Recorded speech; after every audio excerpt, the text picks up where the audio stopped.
All right, let's open our Bibles to Matthew chapter 16, please. Good to have Pastor Jerry back with us. I don't know if you guys know, but but let me tell you why. He was down. Pastor Jerry, stand up, let everybody see who you are. Don't shine any lights on that bald head. But he runs all of our college here, and it's really taken the reins of the university, and it's doing amazing. But you didn't know this, but for 20 years he's gone down and trained for the last 20 years all of Oral Roberts University students that are going out in the mission field, and so this is his 20th year of doing that. So we're just honored to have him on our staff, and he's doing a great job. He's my friend. So we're talking about living an extraordinary life. People that live out of the ordinary. Don't be basic, but live an extraordinary life. The word uncommon, if you will, is out of the ordinary, unusual, abnormal, rare. That's you. You're rare. As a church, you are atypical. You're unconventional, unfamiliar, strange. Watch this one. Odd. You know, the world looks to you as odd and says, what are these people that come to church? They lift their hands. They sing to a God. Whatever. You're just odd. You're weird people. You're crazy. You're curious. You're extraordinary. You're outlandish. You're novel. You're singular. You're peculiar. You're bizarre. You're audacious. I threw that one in. I love the word audacious. In the kingdom of God, we have a king. His name is Jesus. But there's principles that we live by in that kingdom. And Jesus talked about that in Matthew chapter 16. In verse 13 says, when Jesus came to the region of Caesarea Philippi, he asked his disciples, saying, who do men say that I, the Son of Man, am? So they said, some say John the Baptist, others Elijah, and Jeremiah, one of the prophets. And he said, but who do you say that I am? Simon Peter answered and said, you are the Christ, the Son of the living God. Jesus answered, and blessed are you, Simon Bar-Jonah, for flesh and blood has not revealed this to you, but my Father who is in heaven. And I'll say unto you that you are Peter, and upon this rock I'll build my church, and the gates of hell will not prevail against it. I'll give unto you the keys of the kingdom of heaven, and whatever you bind on earth will be bound in heaven, whatever you loose on earth will be loosed in heaven. And so Jesus said, I'm giving you keys. There's keys to the kingdom. Now, Jesus is the king over the kingdom, and you're going to go to heaven. If you make Jesus the Lord of your life, you get to go to heaven. But as long as I'm here on earth, I wouldn't mind having a few keys to get in a few doors, wouldn't you? And figure out this thing. Well, we're talking about living that extraordinary life. 1 Peter chapter 2, verse 9 in the Old King James says this, you're a chosen generation, a royal priesthood, a holy nation, a peculiar people, that you should show forth the praises of him who's called you out of darkness into his marvelous light, which in time past were not a people, but now are the people of God, which have not obtained mercy, but now you've obtained mercy. First week we talked about if you're extraordinary, you live differently, you live an uncommon life, you know how to honor. You're a person of honor. And honor really is the gateway to the supernatural and receiving from men of God and the things of God. The second one that we talked about last week is you will reap what you sow. So get busy sowing good seed today so you can reap good seed tomorrow. Amen? Today being Mother's Day, I want to talk to you about the subject and the power of a thankful life. People that live extraordinary and live in this kingdom that I'm talking about, in the principles, they live the life of thanksgiving. They live a life of gratitude. They're thankful people. You know, 1 Thessalonians 5:18 says, in everything give thanks, for this is the will of God in Christ Jesus for you. He doesn't say for everything, but in everything give thanks. It's so easy to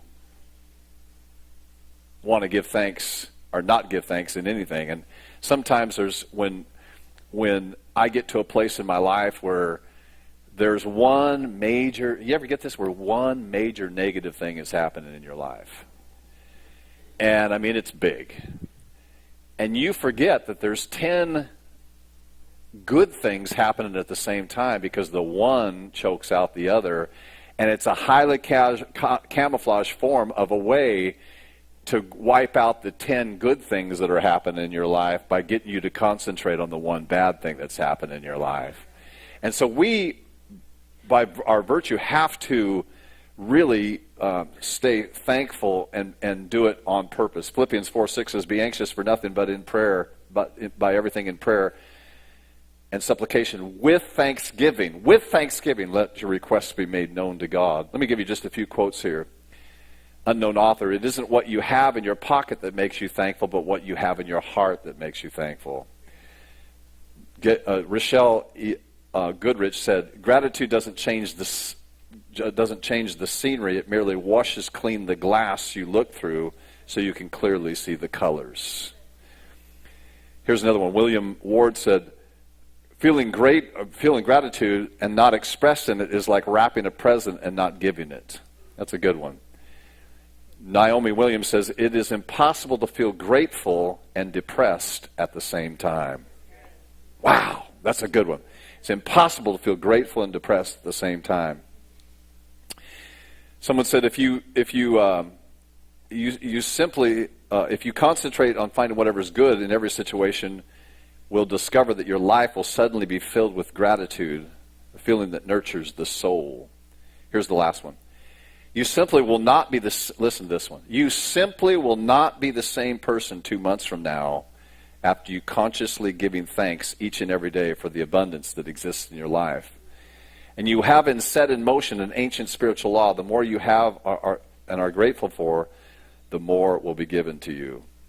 We got together in our creative team on this week, and we said, let's get, I knew what we were going to speak on and so on and so forth. So we pulled up some articles about being grateful, and some secular articles about being grateful, because what I find about principles a lot of times is they work for the world system, and when they borrow them from the Bible, and they act like they're profound, but they've been around for thousands of years already. And every time I find a principle that works in this life, it's generally found in the Bible somewhere, and of course gratefulness is part of that. And there's a whole thing I don't have time to read today, but this is an interesting study, and study was done, and said, it's not that we need to be grateful for things that aren't good. We just need to even take the things that are good and be grateful for them. You don't have to lie and not be grateful for things that are bad. Be grateful just for the things that are good, and it'll change your life. There was a study done, and it was an interesting study, and again, I have a long thing I was going to read. I just don't have time to read it. There was a study done, and they took three different groups of people, and took one group of people, and they said, we want you to concentrate on 5 different things you're thankful for and write it down. And it was a period of time that they did this. And then we said, we want you to take this other group of people, we want you to take 5 negative things in your life, and we want you to write it down, we want you to talk about it every day. And then they took another group of neutral people and just said, we want you to write 5 things down that affected your life that didn't say was positive or negative. And over that period of time, they did a study on the people that were grateful, and they showed that they were 25% more happy than the people that even in the neutral department that they didn't give an instruction to. They're 25% more happy, and their health had drastically got better when they took time to be grateful in this study. Pretty interesting thing. I'm sure that you can go through, and some of our doctors and different people in the church could probably relate to that.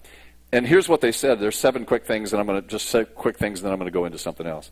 In this study, it says when you're a grateful person, this is a secular study that proves the Bible, gratitude opens the door to more relationships. Number 2, gratitude improves physical health. Not surprisingly, grateful people are more likely to care for their health. They exercise more often and more likely to attend regular checkups of their doctors, which is likely to contribute to longevity. Interesting. Remember what Proverbs 17:22 says, a merry heart does good like a medicine. Number 3, and I'm just going through these 7 real quick, and then we'll slow down a little bit. Gratitude improves your psychological health. It says, Proverbs 15:13 says, a merry heart makes a cheerful countenance. Number 4, gratitude enhances empathy and reduces aggression. We talked about in Philippians 2:3, it says, let nothing be done through selfish ambition or conceit, but in the lowliness of mind, let each others esteem others better than themselves. It's interesting when you're grateful for other people. Number 4, grateful people sleep better. I don't know where I come in that thing, because I don't sleep very well, but I get about 4 or 5 hours a night. But we will just move on from that one. Maybe I need to be more grateful. I don't know. Just reading them as I see them. Number 6, being gratitude improves your self-esteem because you're not comparing yourself with other people. Comparisons are the trap of the devil that all of us use in our lives, because when you're comparing yourselves with other people, then all of a sudden there's only 2 things that comparisons do: either depress you or elevate you to a level that you shouldn't be at. 2 Corinthians 10 says this: we do not dare class ourselves or compare ourselves with those who commend themselves, but they measure themselves by themselves. Well, there's a lot of themselves in there. And comparing themselves among themselves are not wise. So they're not wise when you compare yourself. And then finally, number 7, this is the secular study, and then we'll get into some how-tos and so on and so forth. Gratitude increases our mental strength also. Now let me give you a few things that some observations about being grateful, because I think gratefulness is something you have to decide. It's got to be one of those things where you have to make in your life. You have to consciously decide. And I'm not great at this. I'll tell you, I'm not great at this. I have to work at it all the time. I have to work at it because, if you're a visionary and a dreamer and a guy that's always believing God to increase and grow and all that kind of stuff, and nothing's ever good enough. We never have enough. We're never, and then you start thinking, oh, what did I do wrong? And da-da-da-da-da. And then you realize, oh my gosh, we're in the, your top 1.5 of 1% of the world. It's like, kind of like my golf game. My golf game just drives me nuts because I'm a pretty good golfer. But, don't play golf. Please do not play golf if you want to live a peaceful life. Because no matter what level you get at, you want to constantly improve. And then when you get that one day where you just hit the perfect shot and you just get this thing and your score is good and you just play well, you think, I've got it. I'll never have a bad game of golf again in my life. And the next week, you shoot 10 over what you did the last time. Life's kind of like that a lot of times. So we got to be careful with it because we have to slow down a little bit. Let's talk about a few things here. The how-tos. This is in Sunday morning. I try to do the how-tos of how to become grateful and so on and so forth. I think we have to refer to our default system has to be that life is generally good.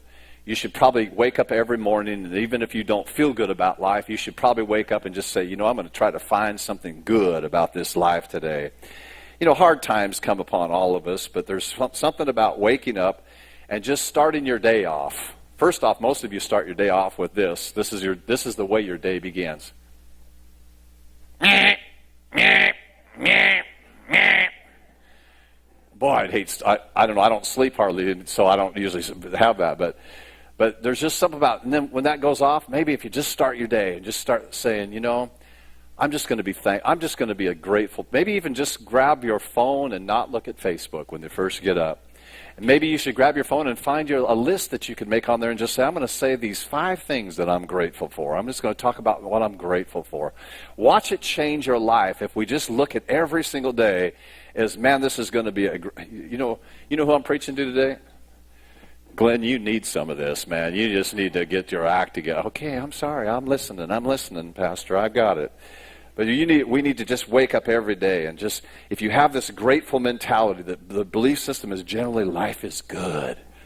I tell you, that's just amazing. Number 2, we have to probably watch out for who we hang around, because ungratefulness as well as gratefulness will pick our friends for us. And, friends are people that kind of keep us at the same level we're at. Friends usually don't push us to a higher level. They don't drag us down too much. But friends have a tendency to keep us at the level that we're at.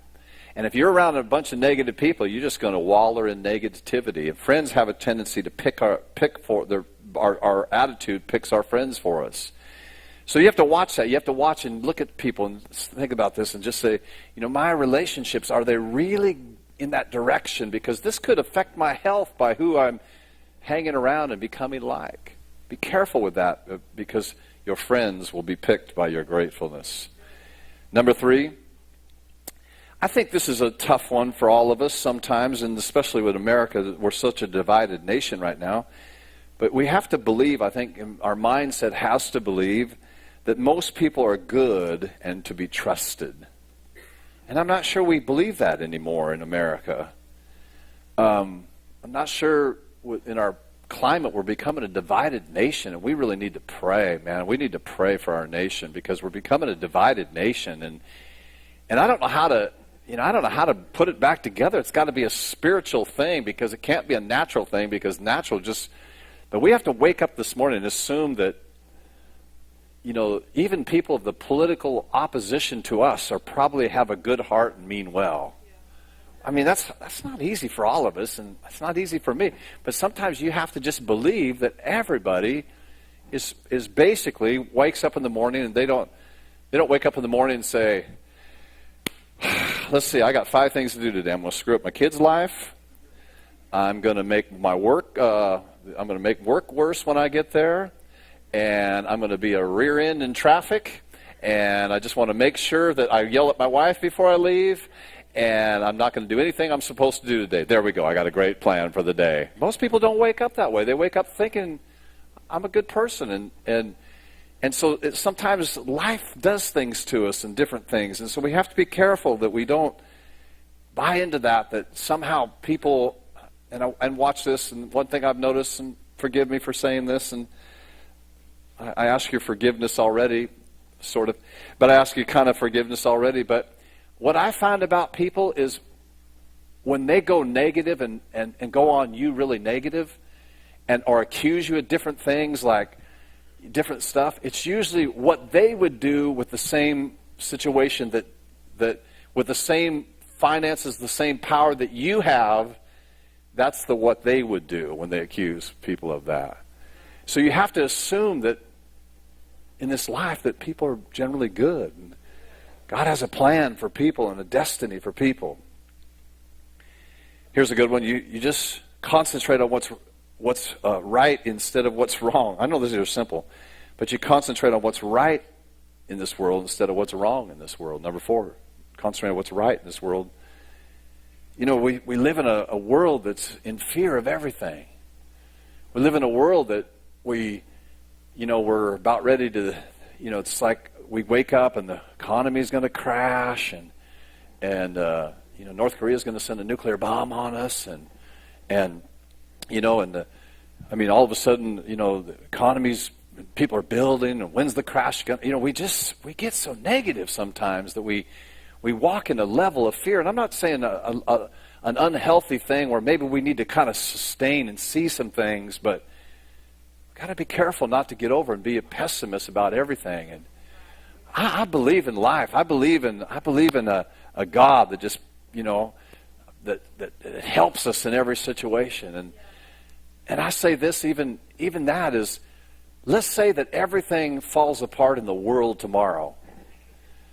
It's like, can't you just see this? Let's say that the economic situation of the world falls apart tomorrow. Then all of a sudden does God go, oh my goodness, that took me by surprise. And I just don't see any way to bless the people of God. I don't see any way. As a matter of fact, when the stock market crashed, it took a couple verses out of the Bible with it. I think we serve a God that we can live above the circumstances of life. We can be joyous and happy because we have a God that's going to protect us and provide for us and help us in everything we do. And you say, well, what if gas goes to $5 a gallon? Oh my God, what if it does that? We're all in trouble. I just believe God for $5 a gallon. You just believe God. I'm not trying, you see what I'm saying? Just the perspective a lot of times is the fear, and we get this world where we just don't expect the best. We kind of expect the worst in everything. Here's a good one. Grateful people aren't jealous people. At least they don't act like it. Because envy is kind of what we talked about before, but envy is something that will just ruin your world. Envy is something that will just keep you in a state of unthankfulness constantly. It's really hard in church. Here's where it's really tough in church. Is you've been at church for, you've been born again, you've been serving God for 15, 20 years. And you're going out there and you think, oh, this is great, I'm doing well. And then some young buck comes up. And all of a sudden, God does something in their life that surpasses your 15 years in 3 days. And immediately we start saying, well, why didn't that happen to me, Lord? And we start getting the wrong mentality behind things rather than rejoice with our brothers. I've told you some of my stories over the years of different things where, jealousy started to rise up. And I could feel it rising up because people, did some things, got ahead of me in life and different things. And you start feeling that. And then you start questioning, well, maybe I should have done this, and maybe I should have done this, and maybe I should have done that, maybe I should have done that. I'll tell you the greatest lesson that I've ever learned in life, maybe the greatest lesson of success I've ever learned in my entire life. Get this one, if you don't get anything out of this. Just stay in your lane. Find what God has for you and just do what God has for you and rejoice about your lane and not somebody else's lane and your calling and the thing God has for you and not everybody else's deal. What does God have for you? What does God have for you in your life? And just stay in your lane. I all the time I'm being pulled with different things. And why don't you become this? And why don't you become that? And why don't you do this? And why don't you do that? Years ago, this is a lot of years ago, so I don't want to, but I was having a leadership meeting at the church, and I had two leaders that weren't on staff, but they're leaders in our church, and this is a lot of years ago. But they came up to me, and one of them pulled me aside and said, I feel like the Lord really wants us to do this. And I said, thank you. And then a few minutes later, another person pulled me up, and they said, I feel like the Lord really wants us to do this. And they were diametrically opposed to each other. Either somebody missed God, or something happened there. There was a miscommunication there somewhere. And so I did neither. I just did what I feel like the Lord's telling me to do, just stay in my lane. And the best thing you can do is just stay in your lane. Just do what God called you to do. Because God, when you stand before the Lord, He's not going to reward your imitation of somebody else. He's going to reward you and who you are, not your imitation of somebody else. How many of you know you can't look like somebody else? You can't look like somebody else. You ever see those people where all of a sudden we look in the world and we go, wow, I saw a person that just looked almost like you. And it's such a shock because, think about this, it's such a shock that somebody almost looks like us. They say, that could be your twin brother. And it's a shock because we finally found somebody in the world that may look close to us. And God is such a unique God that He took 7 billion people, and it's rare you find anybody that even resembles you at all. Why would He give everybody the same assignment then? Stay in your lane. Do the will of God that God has for you, and stay in your lane. Grateful people stay in their lane. Number 6, I got 2 more. Grateful people enjoy the day. I wrote this down. I said this to my wife. This old statement. I said this to Theresa, and then I wrote it down on my notes after this. In the Northwest this year, they say April showers bring May flowers. No, April showers bring May showers. And it has been the craziest thing. And I thought about, I'm feeling a call to Scottsdale, Arizona right now. I feel the Lord want me to leave and go to Scottsdale, Arizona. And just live there for just, not very long, maybe 9 months out of the year or so. But I think we have to back up, and we have to enjoy every day. And just say, look, we have to back up and enjoy every day and smell the roses. If you don't get up and just love, I'm in love with the Northwest. I love it. I love the Northwest. And this is such a rare thing to have, like 9 months of rain that we've had, just like it's been. But our summers are coming, and we'll be the envy of the world in a couple months from now. And that's what I look at is, what is there anything better than waking up at 5:30 a.m.? Some of you didn't know there was a 5:30 a.m. And then you go out on your deck, and it's a crisp 55 degrees, and you sit there with your Bible and you drink a cup of coffee, and it's July. Is there anything better?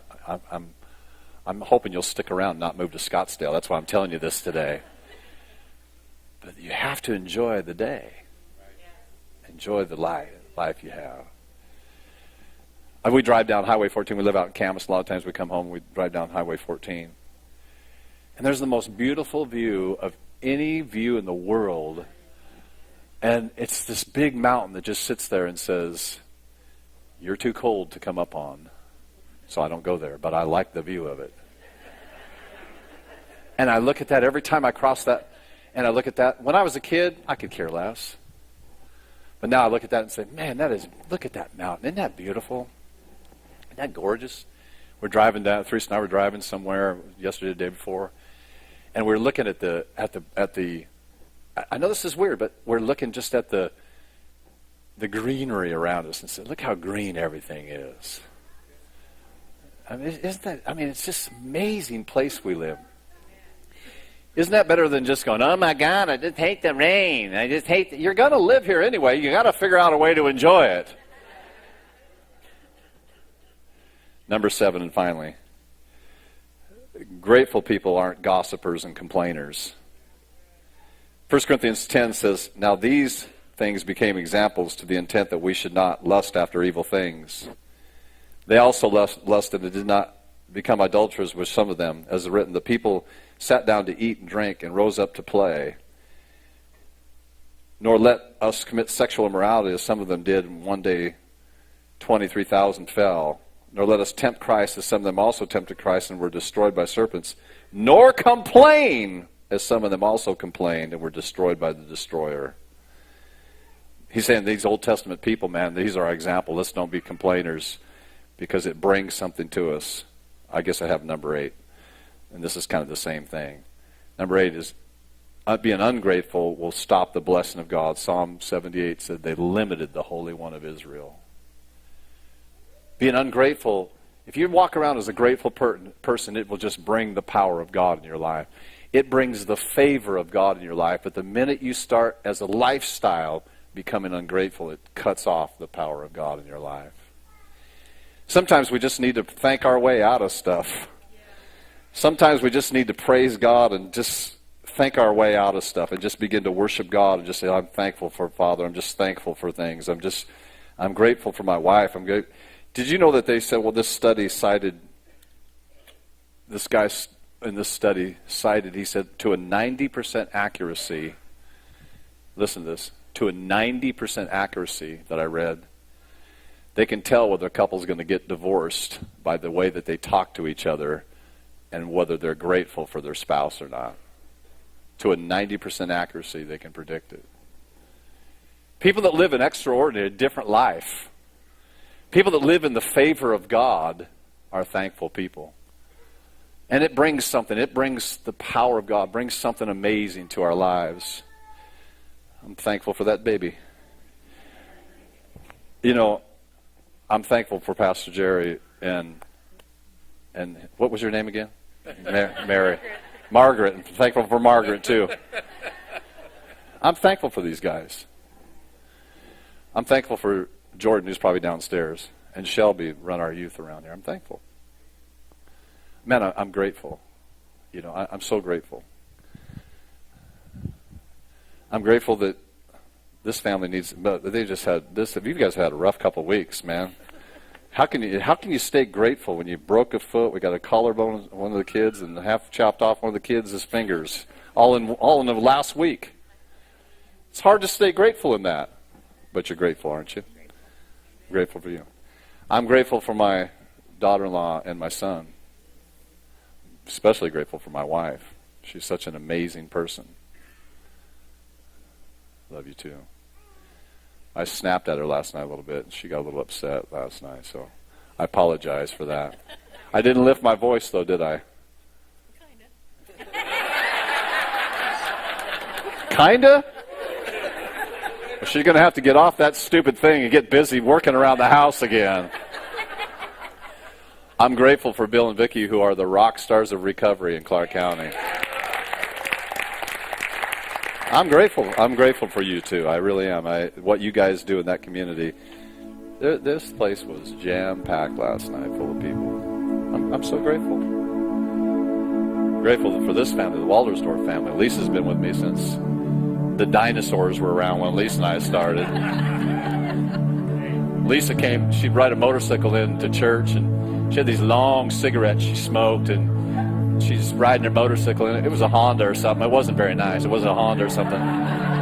She'd rent rain gear because she couldn't afford a car. And then she marries this crazy guy here and gets a family with it, different things. I'm so grateful for you, Lisa, for everything you do for our children's church. I'm so grateful.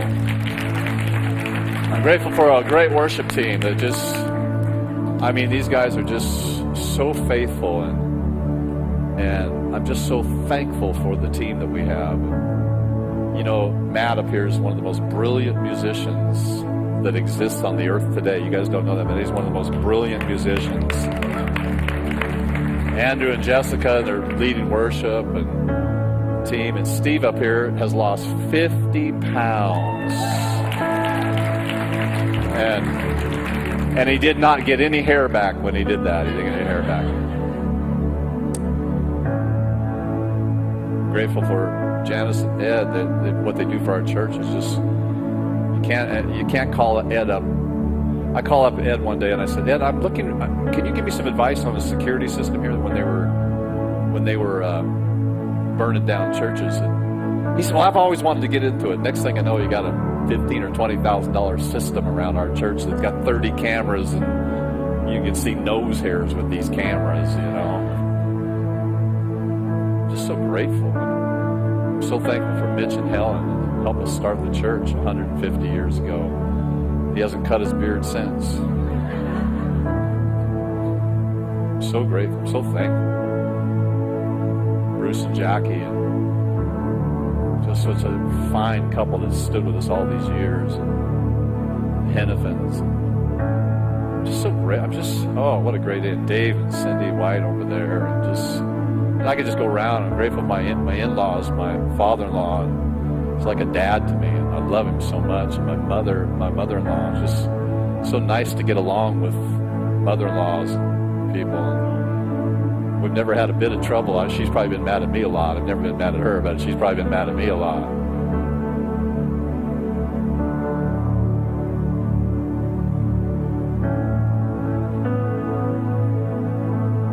How many of you sense a difference when,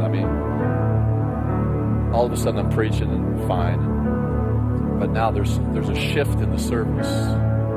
Can you feel the shift in the service? There's a strong anointing on this place. There's a shift in the service. How did that come? Gratefulness.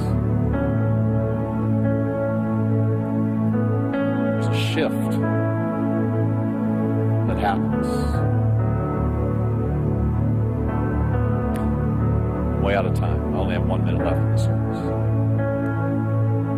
There's a shift that happens. And I can go on. I mentioned so many names in this building. Just so many names. I can talk about all of you. So many people.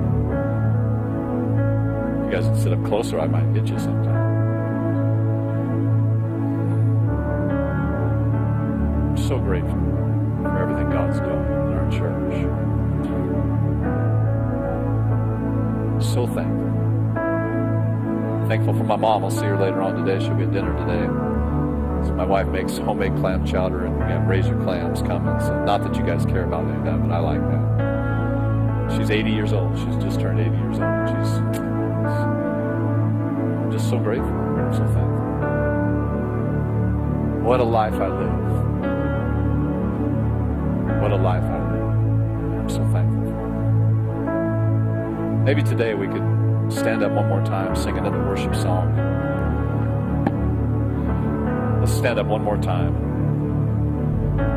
If you need prayer for anything, or maybe you just want to take a time of worshiping God to be grateful for something. But our prayer partners are coming up here, and they'll pray for you for anything you need. you don't have a relationship with Jesus, they'll pray for you. If you need healing for your body, they'll pray for you. Need restoration in your life, they'll pray for you. We're going to sing one more worship song. Theresa and I are going to make our way out to the foyer. But instead of just, and I know we'll just be 3 or 4 more minutes. But instead of just leaving this place today and just singing a song like it's no big deal, maybe let's just worship God. Just start thanking Him for what we have. Watch the shift. Watch the shift that'll happen in your life, and watch God do some amazing things. One more worship song, and then we'll dismiss you. Let's all participate in that. Let's sing.